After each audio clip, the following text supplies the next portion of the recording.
morning, friends. John Don is here. Live stream number 2. This is weird because I have 3 screens. I have my laptop, not 2 screens, laptop, and then I have the second monitor, and then I have my camera right there. And so I look up, and I'm checking out the monitor, and I'm looking at the camera, and realizing that my eyes are up. I don't know. All right. Well, we only got one viewer here. I didn't do the best job advertising this, to be fair. I've been busy preparing for competition, did a social media fast. Probably wasn't the best thing to do, because half of my business, most of my business revolves around social media, posting things, advertising, talking to people on social media. So we'll see when people start joining. And then if you are joining, then ask questions. Ask any questions you want. I can go on my Patreon and start looking for questions and just start talking because, I don't know. So if you're joining in, ask a single question, drop a comment, literally just say hi to make sure that I can hear you guys, and we'll see what happens. Otherwise, this isn't looking the best yet. So let's see, what questions have I gotten recently on Patreon? Good job. Okay, so I see I got one watcher. It might just be me. Is that me? I don't know.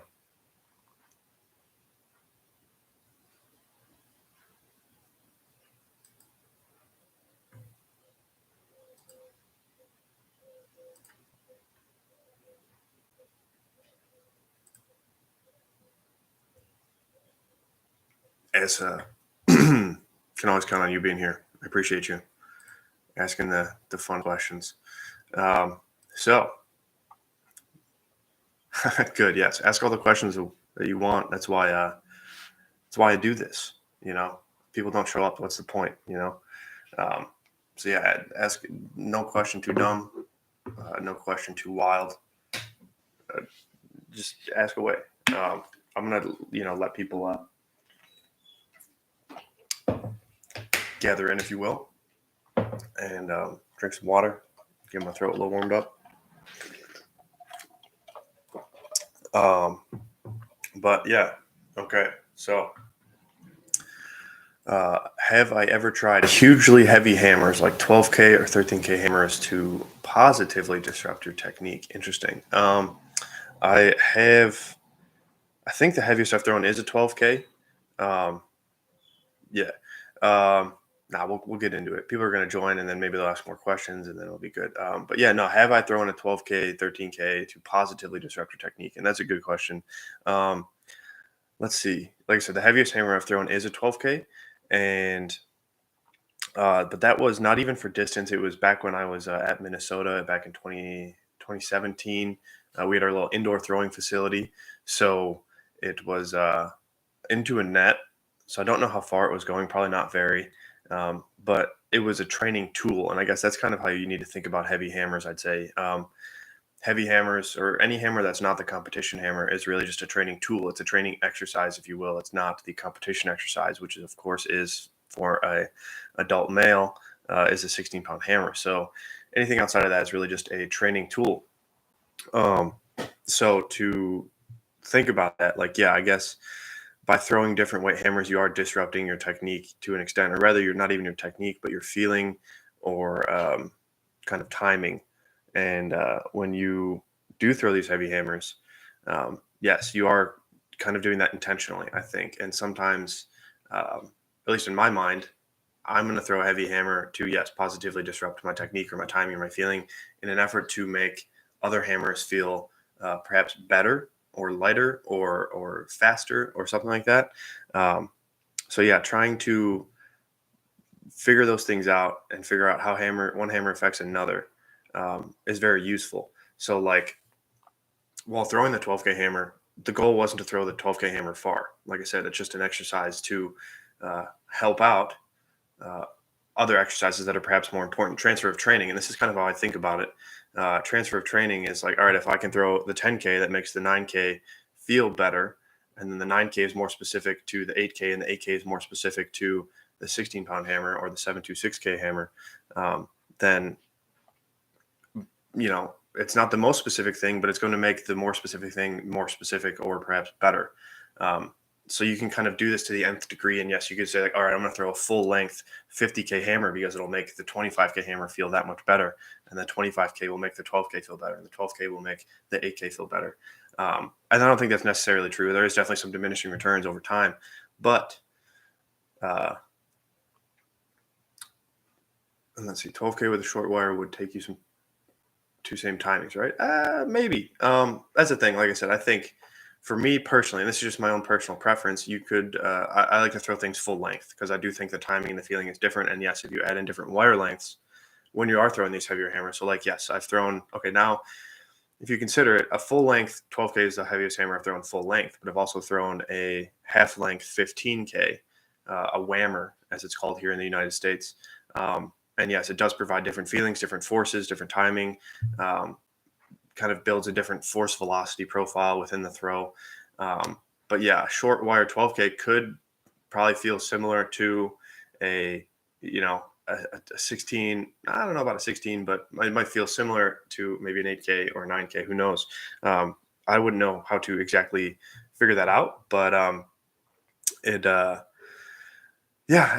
short wire 12K would definitely help. Um, so, yeah, the short wire and the heavy hammers and all that stuff, like I said, you got to think about it like an exercise. So I feel like I'm kind of just rambling here, and that's like, I guess that's kind of what's going to happen until more people join in. I see we have 7 people here, so go ahead and ask. If you're just joining in, ask questions, drop a comment in the box, ask me any question, life, training, nutrition, recovery, whatever you guys might be interested in. Drop a comment and let me know. Otherwise, I'm going to continue to ramble about 12K and 13K hammers. So, technique, whatever you guys want to talk about, I'm here to help answer some questions. So, yeah, but I don't know. In my mind, yes, throwing heavier hammers will help to kind of disrupt technique in a positive manner. If you use it correctly, if you throw it correctly, if you throw it like a jackass, like you're really tight, and you're pulling it across, and you don't have good posture and all this stuff, and you're not really focused on good fundamentals, then it's probably not going to help. So it could positively or negatively disrupt your technique as well, I suppose. So, Asa, thank you for the previous. How about considering specific different throwing sessions, one per week, to do something different to micromanage a program inside of a week? I've always had that idea. I've never done it though, personally. I don't think. I might be mistaken, but I feel like I saw a program out there one time. Maybe it was like a John Smith inspired program. I'm not exactly sure, but it did seem like uh, some days, perhaps like let's say you're focused on whether it be throwing light hammers or heavy hammers, or one day you're focused on throwing something that focuses on technique and doing drills that focus on your entry, and then one day that focuses on your finish, one day that focuses on your turns, all of that stuff. So it's a thing where it might be beneficial, but I can't say I've done it personally. And I think the approach that I take to training is more of a block periodization approach. So like doing the same thing every single day, focusing on the same thing every single day, focusing on the same cues and same feelings and same timing and same rhythm, trying to dial that stuff in. So like, yes, you could take every single day of the week and be like, all right, day 1 is going to be I'm going to focus on the heavy hammers and I'm going to work on my entry. And then day 2, I'm going to focus on my turns with a heavy hammer. And then day 3, I'm going to focus on entry with a light hammer. And then day 4, I'm going to focus on, finishes with a heavy hammer. And then day 5, I'm going to focus on just full throws with a light hammer, competition hammer, whatever. So like you could break it up and micromanage a program like that sort of with inside of a week, but I can't say I've done it personally. But like in my mind, it does seem like it might be a fun thing to try out someday. But for me personally, it's not my jam. So yeah, I mean, that's the thing that, in training in general, you play around and you experiment and you try to see what works and what doesn't work. And then you just formulate, kind of what, you pick up stuff along the way that works. And then in my mind, I've Frankenstein this program together that I do right now. So like, that's kind of how I look at training and stuff like that. So moving on to the next question, Spencer, let's see here. Hope you're doing well. When in your career did you feel like you got in tune with your nervous system and could tell when it was on or off on a given day? That's a good question. I really enjoy that question. Once again, this kind of relates back to this previous question of uh, my block periodization and how I do things like that. So, since I started throwing in high school, I only threw for my senior year in high school. So for only one year in high school, I had really had no idea what was going on in my body. I would just go out and throw, and some days would be good, and some days would be bad, and I had no idea kind of how those things would work. Um, but then, as I got into college, I started doing, like I said, more Bonder Chuck style programming with Justin Rohde writing it for me. So I was doing the same thing every single day, sometimes 2 sessions a day, tracking how my body felt. So like I would go throw, and then on a scale of 1 to 10, I would rate like, all right, while throwing, I felt like a 6. Like I felt pretty decent, not nothing great. And then while throwing, I felt like maybe like a, or while lifting, I felt like maybe like a 4. So I track these two metrics: body feeling, competition, and body feeling general. Um, and Over time, then yes, you start to see patterns, and then all of a sudden, by bringing awareness to the idea of, oh, like, hey, my body doesn't feel the best on, perhaps, Tuesday of every second week. Or if you realize that, you know, after a hard lift, 2 days later, you're just absolutely fatigued and you can't do anything, then yes, that's kind of when I started to get in tune that freshman year of college, started by tracking these metrics of like, all right, subjectively, how does this feel today? And then all of a sudden you go to practice one day and then midway through training and like you realize like, oh man, I'm feeling off today. Or oppositely, you're like, I'm feeling on today. Like my muscles feel like they're firing. I'm coordinated. I'm in tune. Everything is firing on all cylinders. Like today's probably going to be a good day if I can relax and execute my technique like I need to. So yeah, it started freshman year of college. And then I continued with that sort of uh, training style for another year and a half or so until kind of injuries caught up with me, and then I felt like I needed to switch to kind of protect my livelihood, if you will. Like, I mean, it wasn't paying my bills, but like to continue throwing, I needed to be healthy. If I can't do anything if I'm not healthy, so sticking to a training program, regardless of how uh, hurt or healthy or whatever kind of results you have, it was kind of detrimental to an extent. So I needed to switch personally, but it was that year and a half span of time, my freshman and sophomore year of college, where I really learned how to get in touch with how my body was feeling day to day. And then over time, it just gets better and better. And maybe now to an extent where it's kind of a burden because I can tell if I'm feeling off. And then if I, go to practice, it's easy to get caught up like, oh man, I don't feel good. Like I'm going to kind of half-ass this practice and just kind of get through it just to get it done. Um, so it's kind of like a double-edged sword, if you will, where like I'm very aware of it. But then some days I need to kind of ignore that and be like, it doesn't matter. I'm going to go do what I need to do anyways. I think I saw a video about Olympic weightlifting coaching. And sometimes you just have to go in and do the programming. It's not about how you feel. You just go in and you do it. You kind of got to be a robot sometimes. But on the other end of the spectrum, having a little bit of flexibility and taking into account fatigue and all that stuff is very useful as well. So, um, yeah, getting in tune with your nervous system is definitely a very useful thing to learn, especially as a young thrower, because, like I said, you can tell, you can kind of adjust training based on, excuse me, protein shake. You can adjust training based on how it is, it's feeling that day. Um, and that's probably better, perhaps, for long-term health and performance. So I see we're hovering around 8, 9 people in the stream. If you guys are just joining in, drop some comments, drop some questions, live training technique, whatever you guys want in the box, and I'll be sure to answer. I am going to give priority to my Patreon members because this is essentially a thing for them. But weird time of day, not everybody can join in. But I want to just help out everybody. So yeah. So let's see. We got answered Spencer question. We got Jake asking a question, and then Asa, he's just dropping the questions, dude. Asa's going ham. I'd love to see it. All right, we're gonna answer Jake's question real quick. How important is deadlift to hammer? Too slow or good for building base strength? Personally, so this off season was the first time I did deadlifting for general strength work for the first time in probably Ooh, uh, almost probably 10 years. I used to love deadlifting in high school. So I used to deadlift all the time. And I think personally, in my mind, I thought like, oh, it might be good to do some deadlifts to build, yeah, that base strength. And then, so I did it for, I think maybe 8, 10, 12 weeks, something like that.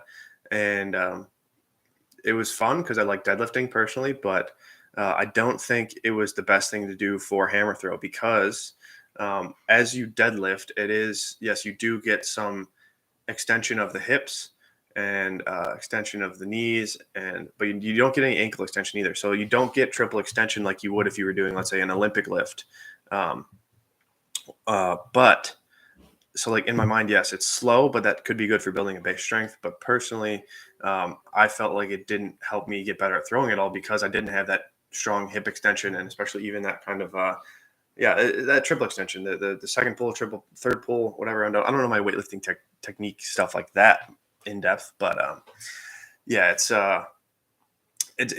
too slow, and then it doesn't have the hip extension like you might need in athletic movement. So I'd rather do, let's say, a clean high pull or a snatch high pull or just a clean pull. So just you pull up like a deadlift and then you just shrug, you extend at the hips and the knees and the ankles, and you get that little bit of triple extension. I think that's a much more athletic, much more translatable movement to something like hammer throwing or kind of just anything athletic in general. So like deadlifts are cool and they're fun and they can really build base strength. But I think to get the most bang for your buck on like an off season building base sort of program that you're looking at, like a clean pull might be better, but it is a little bit more explosive. So it is more fatiguing to an extent, but you can use very heavy loads and almost treat it like a deadlift where you can do, a 5x5, maybe at a, you know, 65, 75% and really build up that base like you might want to. But yeah, deadlifts personally for me, not a fan. Okay, so once again, welcome everyone that's joining in. Um, if you're just joining in, drop a comment, life, technique, training, whatever you guys want, nutrition, recovery, and I'll answer it because I just want to help you guys out. Let's see here. Justin Eichler asked, "Hey Sean, with collegiate seasons being so short, is it worth it to use the light heavy hammers, or is it better just to work on the 16 pounder?" I think you should do a mix. Um, it depends on how you consider the collegiate season being so short. For me personally, when I was in college, I would train year round still. That's just me though. I know some schools they aren't all like that. Some schools they might do some fall preseason stuff like that, or maybe because of facility restrictions, they might not be able to throw hammer perhaps during the fall, and they can only throw hammer during the spring season. So if you're considering just the spring competition season from, let's say, March until the end of May being short, yes, there's not a lot of time in there. If you only have 3 months to train hammer, um, just focusing on the 16 wouldn't be the worst thing to do, but I think it would be better to mix in maybe like a little bit of heavy hammer work and a little bit of light hammer work early on. Like if you have 3 months, you could split that up into 3-month-long programs of like, all right, month one, you can focus on like an 18 or a 20-pound hammer with a 16-pound hammer. Month two, you can focus on just a 16-pound hammer. And then month three, you can focus on the 16-pound hammer and the 14-pound hammer to kind of get this. You're building the specific strength, you're building some feeling for the competition hammer, and then some specific speed or power with the 14-pound hammer. So there is some things you can do to kind of mix it up a little bit. Like you don't need to just throw the 16-pound hammer. And then, like I said, for me, being a serious collegiate athlete, like I wanted to be the best, I would train year round, and then that's more than enough time to fit all that stuff in there.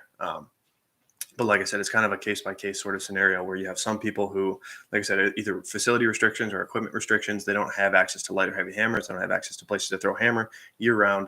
Maybe their throwing sector isn't far enough to throw light hammers. I don't know. But generally speaking, it's probably good to throw some light and heavy hammers, even if you do have a very short window of time to get competitive with the 16-pound hammer, because it might help kind of speed that along to an extent. It's a little bit of a cheat code, maybe. So yes. Moving on. All right, let's go back to SS question. Any experiences with chain hammers? They would give the flexibility to alter system dimensions, wire length, as well as weight to better adjust individual exercise to suit strength, speed aspects. Yes, Essa. I do have some experience with chain hammers. Once again, first year at Minnesota, throwing indoors in our indoor football building. Couldn't throw hammers on the turf, so we'd throw chain hammers instead. And I do think that chain hammers are really interesting, but you can really get into the weeds, if you know what I mean, when it comes to thinking about all of the different variabilities that you can have within a training system in terms of what kind of hammers you're throwing. As we kind of talked about with the 10 or the heavy hammers earlier in this Q&A, the 12K and 13K, you can throw just considering the weights, you can consider the length, you consider what kind of ball or implement you're throwing. So for example, like I said, just thinking about full length hammers, you as a professional, I'm throwing anywhere from a 5K to a 10K routinely on a full length wire. And then if you change the wire length, let's say you go 3/4 length, you go half length, you go quarter length, or maybe you go 1/3 or 2/3. Like there's all these different lengths and variables that you can play with.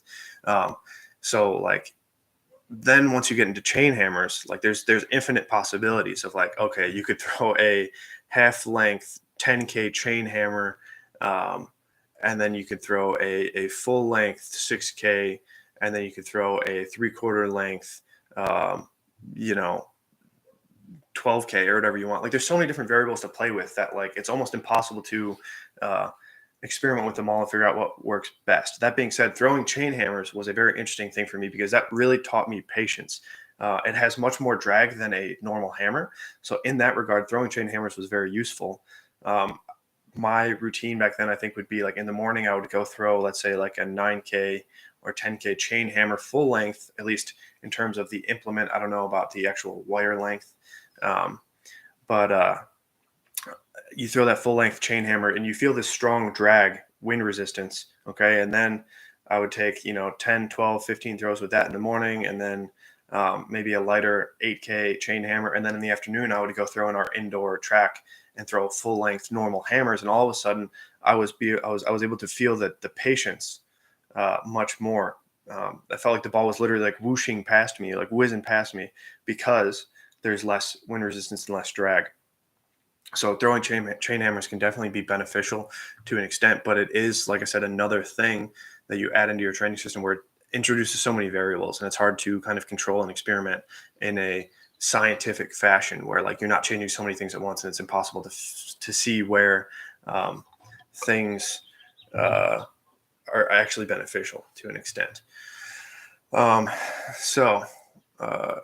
And then as again, which books you recommend to intermediate 45 to 60 meter hammer throwers, especially Bonderchuk or similar, to get more advanced concepts past basic technique stuff? That's a good question. I don't know. I don't think I've really ever read any hammer books. As far as I know, there aren't really any hammer books that like outside of the Bonderchuk stuff. Like I've read his transfer of training stuff, and by read I mean I looked at it and tried to absorb that information that was there, but it's written not necessarily the best, so it's hard to absorb and actually understand what he's trying to say, at least in the American versions, the American translations. So like reading a lot of his books on periodization and stuff like that, and transfer of training 1 and 2 and all that stuff, like there's not too many books that I think talk about hammer technique per se. Like I've read some studies and biomechanics stuff from like Jesus de Pena. That's a very interesting person to look up. And I believe that's his name. He's a biomechanist at the Indiana University, I believe. I chatted with him a little bit via email, and like very interesting stuff to read. So give that a Google, Jesus de Pena hammer throw, and maybe you can find some articles, scientific like stuff in there. But once again, getting that stuff is a little bit getting into the weeds. When it comes to basic technique stuff, there really is not much past the basics. Posture, connection, patience, that's really all it takes. And then anything past that is just down to the individual thrower. So like, yes, you can read books and try to find like the secret stuff that every thrower does. And, but for the most part, there aren't many books out there that have that individual stuff. You have to go out and learn it. And I think that's the beauty of the hammer throw is like, there's so many different ways to kind of express your own throw to an extent where like, yes, they're outside of the basics, like that's all you really need to focus on. And then anything outside of that will kind of come naturally over time as you develop and you get better, I suppose. So, yeah, once again, welcome friends. If you're new joining in, drop any questions. Not many technique questions this session yet. So maybe drop some technique questions if you guys are into that. whether it's what you might be doing and you need some advice, or maybe it's something I'm doing or something you see other people doing.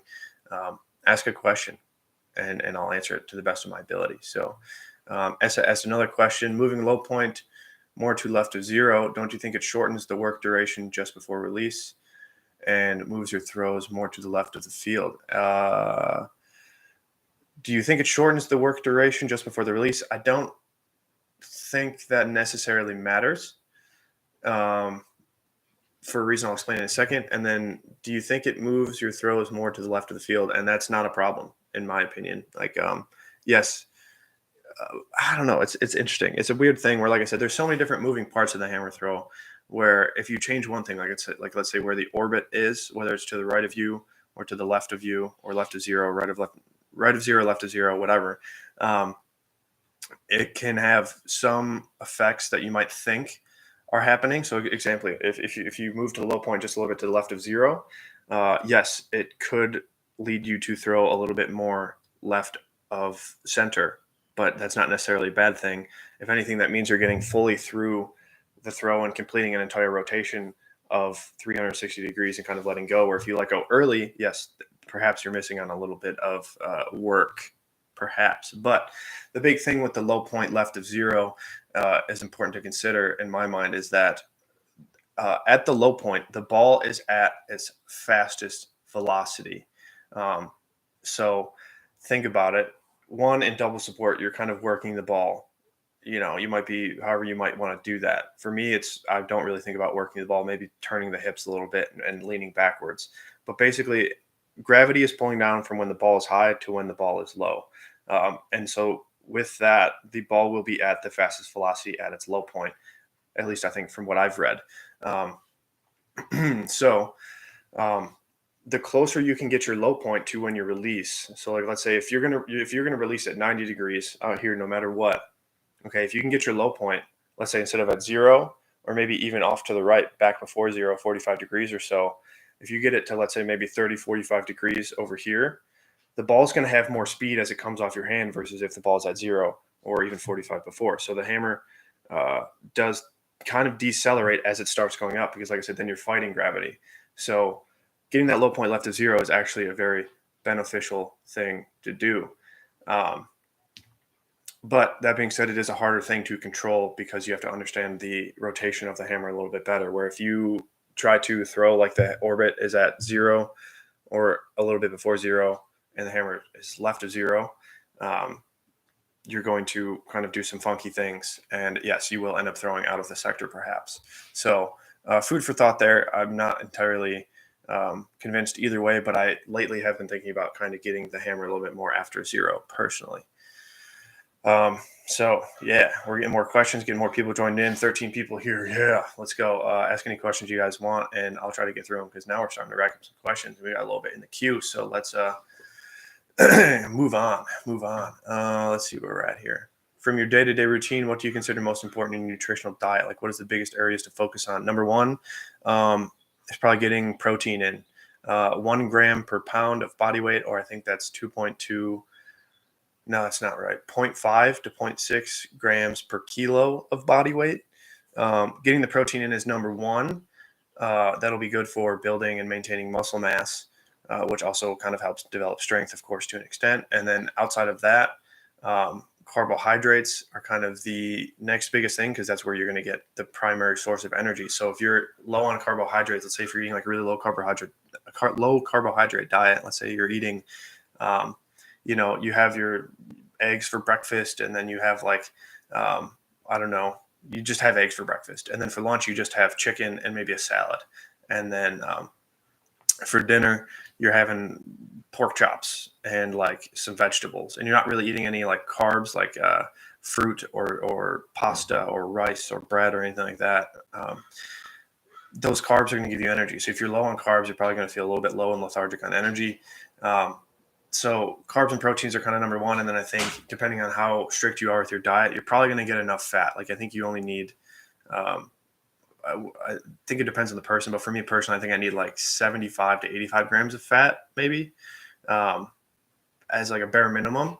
So like you're going to end up getting that just kind of based on like if you eat fattier cuts of meat. So like I like to eat chicken thighs versus chicken breast, so I'm going to get enough fat. And then I like eating eggs, so I'm going to get a lot of fat from the eggs. And then also on top of that, I just add avocado oil and stuff like that when I'm cooking. So like I'm going to get enough fat and protein. Carbs are kind of the next important thing to focus on. Um, so uh, those are kind of the three big things. And then to really get more specific with it, it's just hitting enough in terms of like those, that's kind of the macro breakdown. But the most important thing is then getting enough calories, hitting your macros. And then the two other things kind of after that are like macro breakdown per meal and then nutrient timing. So less important on those parts. But if you're hitting your calories, if you're hitting your macros in terms of getting protein, carbs, fats, you're probably going to be good. You're going to be 99, I say 95% of the way there, I think, at least as a thrower. Like it's not a huge thing where like body composition and nutrition, it plays the biggest part. It's just making sure you get enough calories in day to day, I suppose. Yeah, let's go. Okay. I'm waking up a little bit. Okay. Got more questions. Message retracted from Andrew Kroll. Why would you do such a thing? Okay. US based throwers usually tend to do much weight throwing. When you reconsidered the use of it as a quite where, sorry, I can't read right now. When did you reconsider the use of it as it is quite rare outside US and people consider it detrimental even? I reconsidered it going into 2020, heading into the Olympic year. I think, um, I was like, well, my goal is to throw the hammer far. And yes, throwing the weight can be detrimental to feeling and technique, depending on how you throw it. So I was like, I'm just going to focus on hammer. And then, of course, that was the first year where like I really started blowing up in terms of hammer training distances and technique and feeling. There were some other contextual changes there as well. But so that's when I kind of started reconsidering it. And then now I'm kind of split on it, where like this year I didn't throw it. Last year I didn't throw it because I needed to focus on hammer technique a little bit. But that being said, I think there is still some benefits to throwing the weight. And next year, I am definitely going to, I think, give it a shot. I think it can help build a little bit of specific strength. It can teach patience. It can teach connection to an extent. And then secondly, it just gives more competitive opportunities for so somebody like me who needs more competitive opportunities to get comfortable competing. It is useful to kind of get out there and do some stuff in February and March, perhaps, or maybe even January for like some low key competitions where there's not much riding on it. So, yeah, throwing the weight is a little different for everybody. But I think depending on what kind of approach you take with it, there can definitely be some benefits to it. Now that being said, when I first started getting serious about throwing hammer, I did focus on throwing the weight for like 4 months straight, I think, because that's all I had to do. Living in Ohio, the weather was very cold. I didn't think about going outside and throwing hammer. I also didn't know enough about hammer to go out and train on my own. So I would just throw weight indoors and try to focus on throwing the weight really far, whether it be with a heavy 38, 40-pound weight, 35-pound weight, and then maybe a 30 or 32-pound lighter weight, and then just kind of vary that stuff up. And then that was not the best thing to do because I got really good at throwing weight, but then that really destroyed my feelings and technique in hammer. And it took, I think, 3 or 4 months just to get back to what I was feeling before I started throwing weight in the hammer. So, yeah, take that with a grain of salt. So like I said, some people it's really good, some people it's really bad, depending on how you approach it. So, let's see here. More questions. Cole Tucker says, Andy Kroll in the chat, exclamation point, question mark, emoji. Yeah. So yeah, like if you guys are joining in, once again, drop any comments, questions you guys might have in the box. Excited to help you guys out. That's really what I love to do. Any questions at all you might have.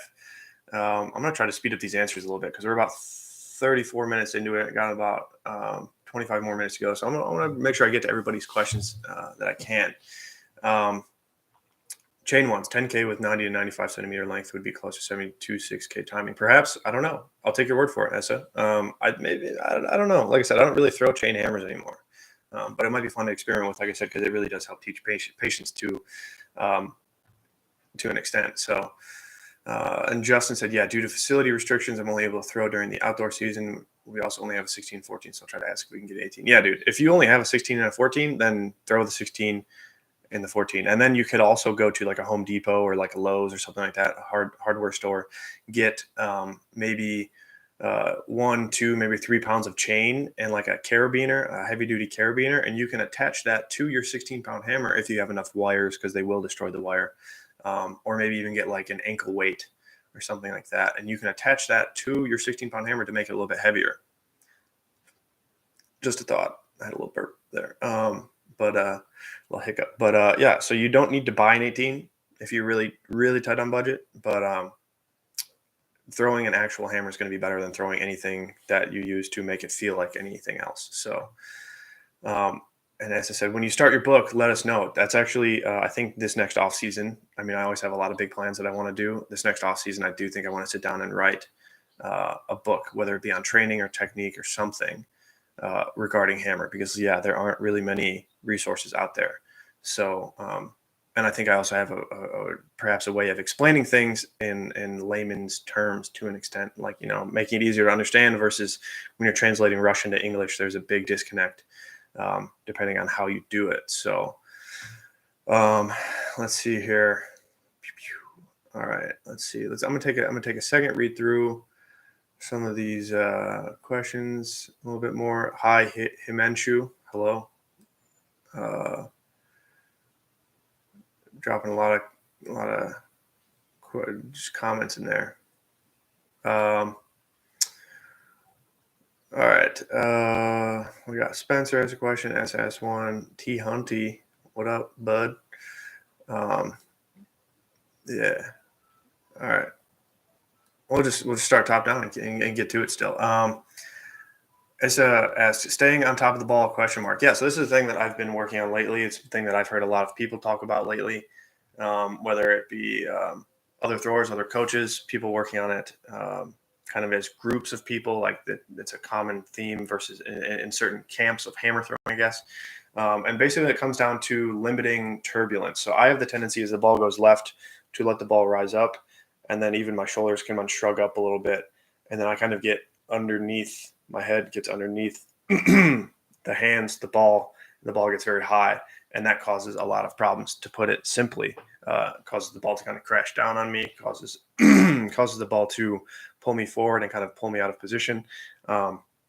So staying on top of the ball pretty much means as the hammer goes left, I'm trying to think about staying tall and seeing, or at least in my opinion, I'm thinking about trying to stay on top of it and see the ball and not let the hands get probably much higher than the level of my eyes. I'm trying to think about keeping my upper body on top of the ball, keeping the ball underneath my shoulders and neck. And I felt this in different ways. I'm not exactly an expert at it yet by any means. And even like as I competed yesterday for the first time, I kind of reverted back to old technical ways, if you will. So staying on top of the ball, like I said, is reducing turbulence. And when I do it right, when I do feel the ball kind of flat out and I'm on top of it, I do feel the ball really go around and forward to 180 much more directly. Whereas if I let the ball go up, it's kind of misdirected and I can feel the ball pull up and then crash down on me. So it's just a thing that I think as I get better at, hopefully will make my throw more consistent. We shall see. So Spencer asks, when working light hammers, how much variance in technique is allowable in pursuit of distance before being detrimental? Let me try to interpret what you're saying here. If you're throwing light hammers, if you're throwing hammer in general, and I say this with a grain of salt because I know I'm not the best at it, but there shouldn't be much variance in technique. And also, like, pursuing distance over technique is never the way to go. You shouldn't try to throw far without throwing technically correct beforehand, because that's how you learn bad habits, you learn bad feelings, you learn bad technique.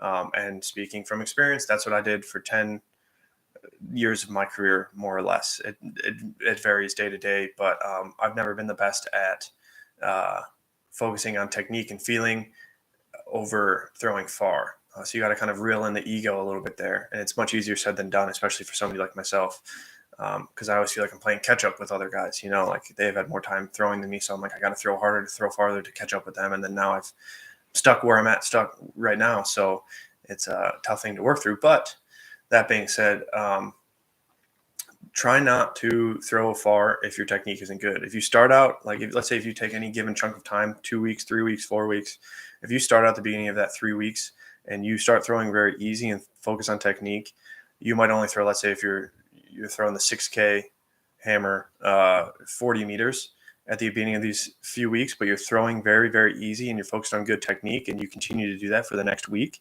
At the start of the second week, you might be throwing 43 meters.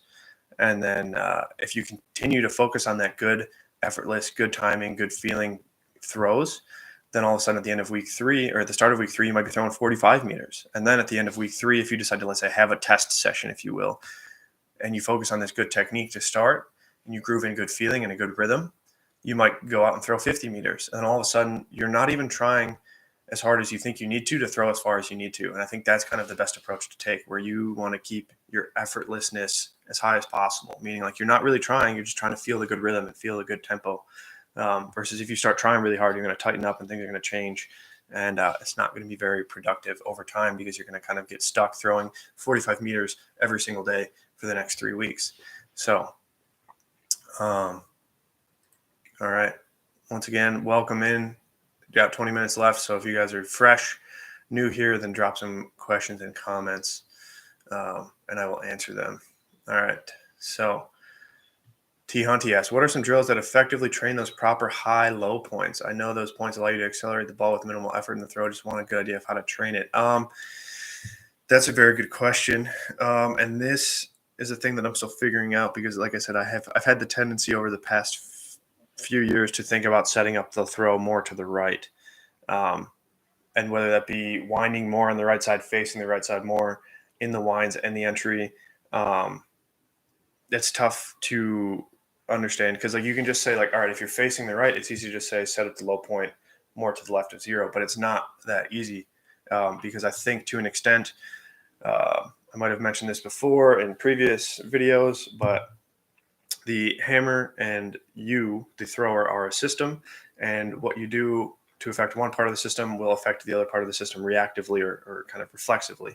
So sometimes if you just think about doing something with the ball, but you don't change anything with the body, nothing will change, and the ball will just end up going back to before 0, or on the right side of 0 more. So I've been playing around with recently of like, instead of facing the right and trying to wind to the right side more, I'm trying to wind more in front of me and keep the orbit a little bit more here. And then also, depending on what your hips are doing, let's say if your right hip drops down or your right side drops down, the orbit is also going to drop down to the right. So keeping the hips and shoulders stacked and stable and level will help keep it a little bit more, the orbit a little bit more squared, centered, if you will. And then also thinking about dropping the left side down may also affect getting the low point a little bit more to the left of 0. So in terms of drills, I think that it really just comes down to throwing. I'm not a huge drill guy. I'm not like I don't have a drill for every little technical thing. I'd rather say, hey, do a set of 10 turns and focus on maybe dropping your left side in a little bit and keeping your right side high, and that'll set up the low point a little bit more towards 0. And then from there, it's just practicing that and getting more familiar with that stuff. So hopefully that helps a little bit. I think that's Travis. Not exactly sure, but T Hunty. Gavin says, what is your warm-up like for meet? It's the exact same as it is for practice. I don't do anything different. I do the exact same stuff because why would you change anything? Would you, maybe, if anything, maybe I do less, just a little bit, because I'm a little bit more fresh. So like it's easier to warm up. I know that when I'm in good shape, it takes me less to get warm and to break a sweat.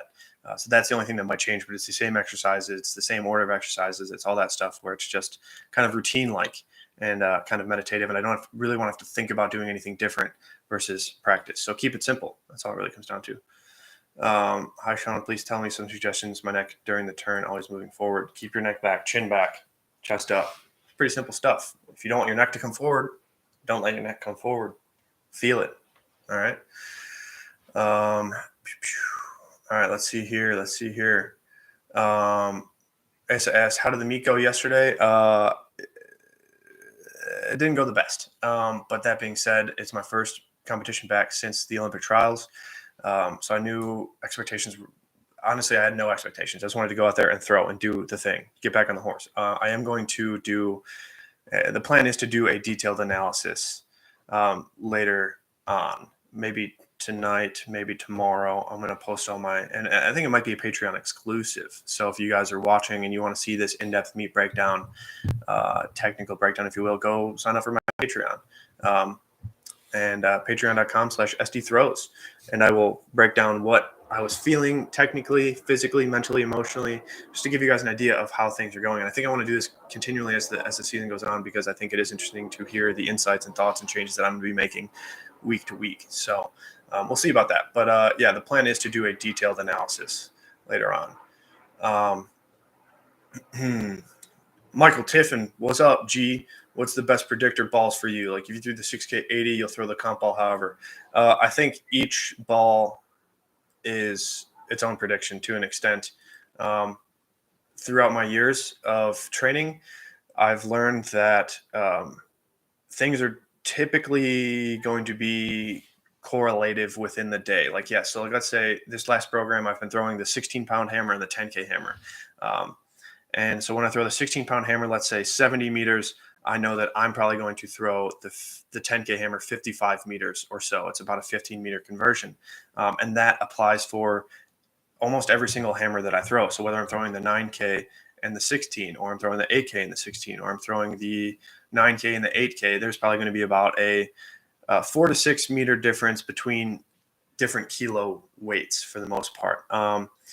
So it really just depends on what I'm doing. Like, yes, there can be some variance day to day. Like there might be a day where I throw the 16-pound 74 meters, but then only throw the 10K 54 meters for whatever reason. Maybe it's fatigue, maybe it's just different, unique body state, something like that. But every ball is a prediction in its own way in terms of like predicting what I'm going to throw later later in the week, or later, like at a competition, or later in the season. It kind of depends. I don't know. But like I said, within each ball thrown, each thing has its own kind of prediction. So like even last year when I threw my personal best, I was throwing the 9K hammer about 66 to 67 meters. And then I went and competed, and with the extra little energy boost I get in competition, I threw 79 meters, literally like the next day. So like the conversion is always there.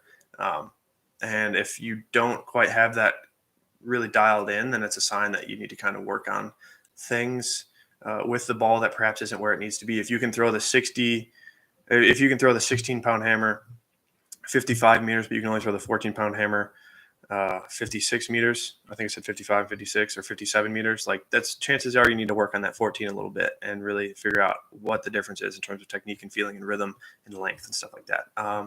So we got 12 minutes left, bro. I'm trying to run through these as fast as possible. I love people putting the little Q, like essays. I love that. Okay, I'm gonna go speed around with this. Kamlesh Pandya asks, does the height of the thrower matter for long distances? Which part of the body should be focused more besides the legs? The legs and the hips should be always, I think, not even the legs. I think the hips are the focus of the throw. If you can feel your hips turning and throwing the hammer, you're probably going to be set. Does the height matter for long distances? Not necessarily. It's more of the wingspan, arm length. You can be 5'10" with a 6'6" wingspan, or for you international people, maybe you're 180, and then your wingspan might be like, I don't know, 195. That's going to be more important than if you're like 195 with a 180 wingspan. That short arm wingspan is going to be the thing that really affects the throw of the distance. So height, it helps a little bit, but it's not that important, honestly. I've thrown farther than people that are, a foot taller than me, and there have been people that are shorter than me that throw farther than me. So height doesn't matter too much. T. Hunty asks, thank you for the nutritional information. I've been utilizing your older video, A Day in the Life of an Olympic Hopeful, so that information helps. Yeah, dude. That video is kind of outdated to an extent. I should probably make another one or something like that, but I don't know if I don't know. I mean, I've simplified my life since then, honestly. I was doing a lot back then. I was really extra, and now I've kind of done less. But yeah, nutrition information. I use Renaissance Periodization Diet app. I post about it all the time on social media because I really believe in it. It's really sound scientific dieting information, and I learned how to make it work for me. It simplifies it. It's like $10 a month, $15 a month. I think $10 a month if you use my code Sean, and sign up. But and you get a free 2-week trial if you use the RP Diet app. And it really makes it simple. And I know it sounds like an advertisement, but that's because it is, because it works, and I believe in it. So I think you guys should try it if you guys are interested in nutrition information. Does hurdle jumps or basically jumps are helpful in throwing farther? What type of jumps should I practice on a regular basis? Yes, jumps, plyometrics are helpful for throwing farther. Box jumps, hurdle jumps, sprints, weighted jumps. My yogurt's done, if you guys can hear that beeping. It just keeps going, doesn't it? That's kind of annoying. I make homemade yogurt because it saves money, and I eat a lot of it. Basic difference in first turn in men and women, there really isn't any, I don't think. Maybe the men have to counter backwards just a little bit more, but men also weigh more. So there's probably some, or men, I should say men typically weigh more. So there's probably not much of a difference there. Is there any reason for your narrow stance while squatting besides comfort? No, it's 100% comfort for me. I have hips that don't want like that. Like if I squat wide, my hips feel like they're gonna like literally get destroyed. So I squat very narrow, and I think about keeping my knees very forwards. I saw a thing on Instagram or TikTok or something like that was like, if you want to find your squat stance, all you need to do is stand up, and then if you pull your knee up forwards and you have the range of motion that you want, that's probably good. And then if you go wide stance and you pick your hip up and you don't hit the range of motion that you want, just based on your hip anthropometrics, you probably want to be. So like for me, like this is much more comfortable for me to get my knee up and get this proper like depth that I'm looking for in terms of like an astrograph squat. Whereas if I go out to the side, I'm very limited, and I might be able to do it, but also look how far my foot is turned out. It's just not natural for me. So I'd go close stance, high bar, because that's the way I like it. And then yes, it is a comfort thing. All right. How did I already got over that? Oh, thank you, T Hunty. That's a perfect way to explain the high-low points and adjustments I'll work in your routine. Thank you. I appreciate that. Yes, it is Travis. All right, Travis, good. Question, turning in one spot, question mark. You got to learn connection. You got to learn direction. You got to think about leaning backwards as the hammer kind of goes through the low point. And then as it goes to the high point, you need to kind of let the hammer take its natural path forward a little bit and step forward just a little bit. Turning in one spot, just do more turns and then get better at it. You got to practice it. You know, if you are turning in one spot, you got to feel the backwards movement each turn. So, ever consider doing shoe analysis? I'm not sure if you are Adidas sponsored. If that would limit it. Yeah. I would love to do a shoe analysis one day, but yes, I am sponsored by Adidas, and to be fair, the Adidas Eddy Zero Disc hammers are some of the best shoes ever made. They're very durable. They last a very long time, and they're very good for the kind of hammer rotation.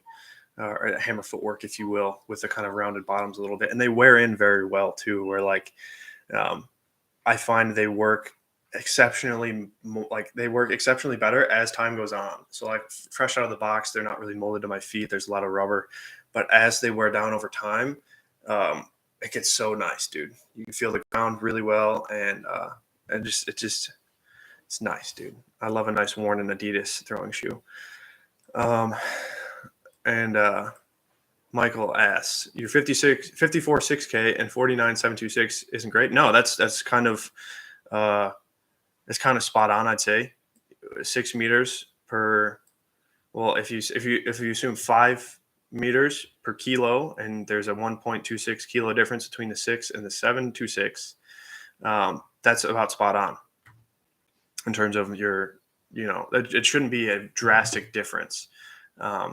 Like if you're throwing your 6K 60 meters and your 726 is still at 49, that means your 726 probably needs some work, or you maybe just hit that one off really good 6K and maybe your average throw is more like 54 to 55. But no, that conversion's pretty spot on, young Michael. How can I throw hammer far in a short period of time? In 3 years is okay or not?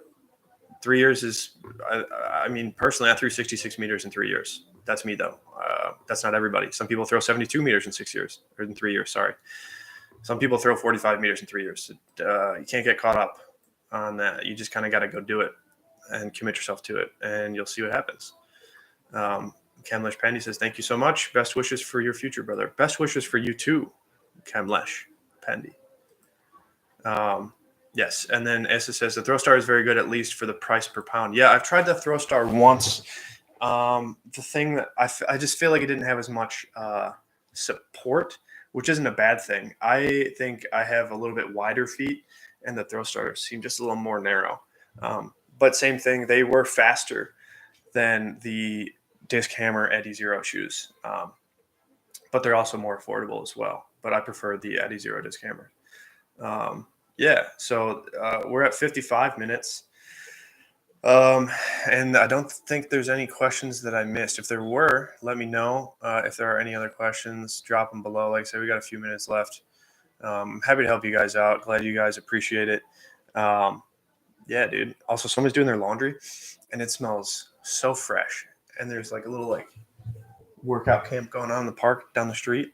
It's a good Sunday morning, dude. I hope you guys are enjoying your Sundays today. I'm going to watch the Formula One race after this, and then make some breakfast. So I'm excited for a good Sunday today. Maybe hang out with my girlfriend, go to a coffee shop, get some work done, go to the dog beach. Yeah, it's going to be a good day. Program 8, what is expected? 9K hammer and some 16-pound hammer. I'm not sure in what order. I'm not sure in what volume. And then we're getting a little sport specific with the lifts in the weight room. Instead of doing the general clean high pulls and back squat and snatch and front squats, we're going to do some like half squats and maybe some hip hang snatches and stuff like that. And we're getting more specific, switching up the periodization a little bit, and getting back to more of what I was doing in January and February, because I think that worked out better. Still have one more week on this program, though. This next week is going to be kind of a deload. I think I'm just going to throw the 16-pound hammer in preparation for my first kind of big competition. So, yeah. And then Travis asked, this might be the last question. No, we're gonna answer all the questions. All right, don't ask any more questions, unless you want to ask one more, and then I'll answer them. But I can go a little bit over. I really don't mind. Any tips for building programs to coach athletes? I'm a young coach athlete, 23 years old, coaching high school. Building programs can be daunting. There's a lot of resources out there for building programs. When I started out, I would just do templates. I would get somebody else's program and do that. And then I think over time, as you learn, you can kind of, like I said, and this is why I like my Patreon for you guys, is you can see into the matrix of why I'm doing what I'm doing, especially in some of the in-depth periodization overviews. You can see why I'm choosing the exercises I'm choosing. You can see why I'm loading the way I'm loading, whether it's building strength or power or speed. And then you can see the progressions, which is really, I think, what is most important, because progressions is how you progress. That's how you build adaptation. Start with like a 5-3-1 by Jim Wendler for the weight room is very solid to start with. Like something like that. It's very basic, and you're just going to end up loading over time, loading intensity, loading volume, and you're probably going to get stronger doing such a basic program. You can run that for maybe 3-4 months at a time and then get better. In terms of building throwing programs, that's really up to you. Like I said, my personal thing, I like to stick with the same thing every single day for 3 weeks at a time. And then I switch to a new hammer, introduce a new stimulus. You're going to build adaptation over time by doing that, introducing new variables. So, yes, building it. I don't know. I personally, I think I have kind of an engineering mindset, so I enjoy building programs and like sitting down and thinking about seeing how everything fits together perfectly in my mind. You just kind of gotta do it, but start simple. Like I said, start small. Start with small variables. All right, if I'm taking 10 throws today, next week on the same day, maybe I'll take 11 or 12 throws with the same hammer, and then like building progressions like that and figuring out what works with your athletes individually and what works with your athletes generally is kind of how you go about it, I think. So, Michael asks, you like working heavy to light or light to heavy when it comes to programming different hammers within the session? I don't really have an opinion. I think heavy to light is typical. Light to heavy is not typical.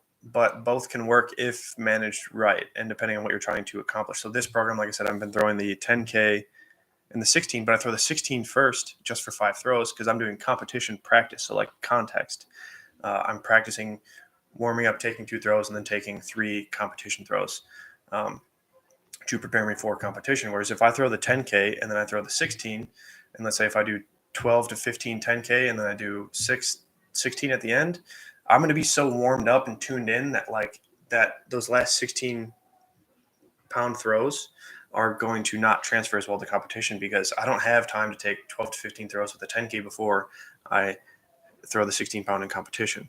So that's just why I'm doing that. But heavy to light, I think is probably the way to go because as you fatigue, it's easier to relax and chill. But at the same time, like based on how high threshold motor units and stuff like that, fatigue, throwing light hammers in the start of a session, in theory, might work better. Um, because to get the most out of your light hammers, you need to throw them with velocity. So if you fatigue your high threshold motor units, your fast twitch muscle fibers, by the time you get to throwing the light hammers, you're not going to get the same kind of effect out of them. And that's kind of what I feel where like if I throw the 16 and the 14 in the same program, I'll take 10 throws with the 16. And by the time I get to the 14, I'm so fatigued that like I really don't throw much farther. If I'm throwing the 1675, I switch to the 14. I'll probably throw most of those throws 77, 78, maybe 79, maybe 80, maybe. Um, but the benefit of a program like that would be that greatly improves my feel for the 16. So it's like, all right, if I do a program like that, the focus isn't to throw the 14 far. The focus is to make the 16 feel good. So that's just me personally. Um, and then that's kind of it. So that's the whole hour. Travis says your Patreon has helped a ton with the current program with my kids. Happy to help, dude. Once again, if anybody out there watching is interested in joining my Patreon, like I said, you can see all the in-depth insights into my training, into why I'm doing what I'm doing, technical stuff day to day, programming, progressions. I can talk progressions, all that stuff. Go check it out. Patreon.com/SDthrows.